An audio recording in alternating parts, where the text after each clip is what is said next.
ঘাট থেকে যদি তারা মাওয়া ঘাট হয়ে এই রেল সুযোগ সুবিধা ভোগ করে, ট্রেনগুলো কিন্তু এখন গলন্দর যাচ্ছে না।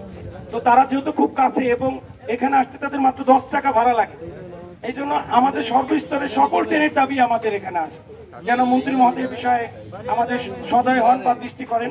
পাশাপাশি আমরা যেটা বিশেষভাবে গুরুত্ব দিতে চাই, আমাদের যে মধুমতি এক্সপ্রেসটা রয়েছে ওই এক্সপ্রেসটা এবং পাশাপাশি যে নতুন একটা কমিউটার ট্রেন হতে যাচ্ছে চন্দনা এক্সপ্রেস, এই ট্রেনটা যেন আমরা কোনোভাবেই মিস না করি।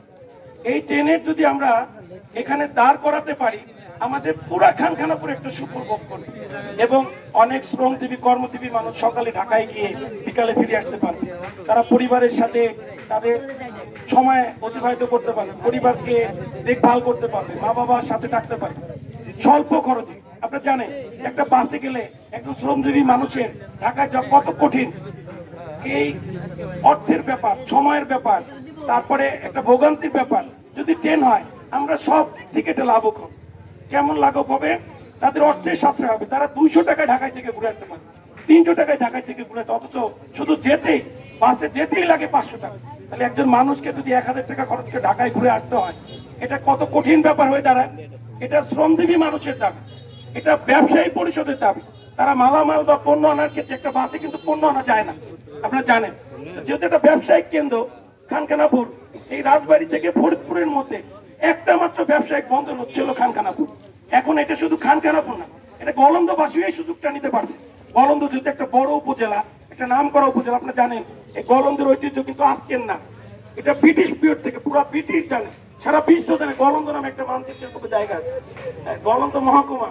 এটা এই পাশে একেবারে কাছে। আমাদের ছোট ভাই তাদের সাথে আজকের এই আয়োজন অনেক গুরুত্বপূর্ণ হয়েছে এবং গর্বিত খানখানাপুর ইউনিয়নবাসী, আমাদের খানখানাপুর ইউনিয়নের যে পেজটা, এই পেজের যে সকল যুবক আছে তাদের যে চাওয়া, সেই চাওয়াটা আজকে আমাদের খানখানাপুর ইউনিয়নবাসীর চাওয়া হিসেবে পরিণত হয়েছে।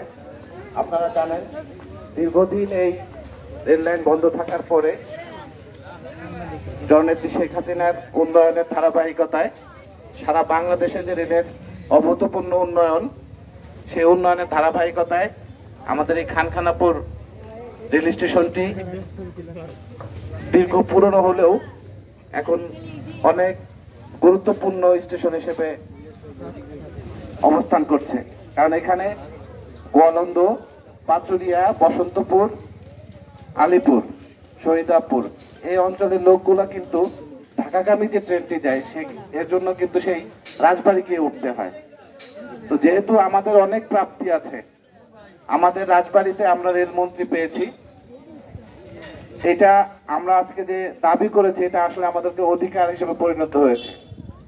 এজন্য আপনার সংবাদকর্মী, সংবাদ মাধ্যমের ভাইরা যারা আছেন তাদের মাধ্যমে আমাদের মন্ত্রী মহোদয়ের কাছে বিনীত অনুরোধ করব, তিনি এই রাজবাড়ির আমাদের গর্ব এবং যিনি রাজবাড়ির রেলপথ নয় সারা বাংলাদেশে রেল উন্নয়নের জন্য যে গুরুত্বপূর্ণ ভূমিকা পালন করছেন, তার ধারাবাহিকতা বজায় রেখে আমাদের খানখানাপুরে আমরা যে দাবি নিয়ে আজকে এখানে উপস্থিত হয়েছি, যে ঢাকাগামী যে কমিউটার ট্রেনটি আছে আমাদের এখানে যেন স্টপেজটা দেয়।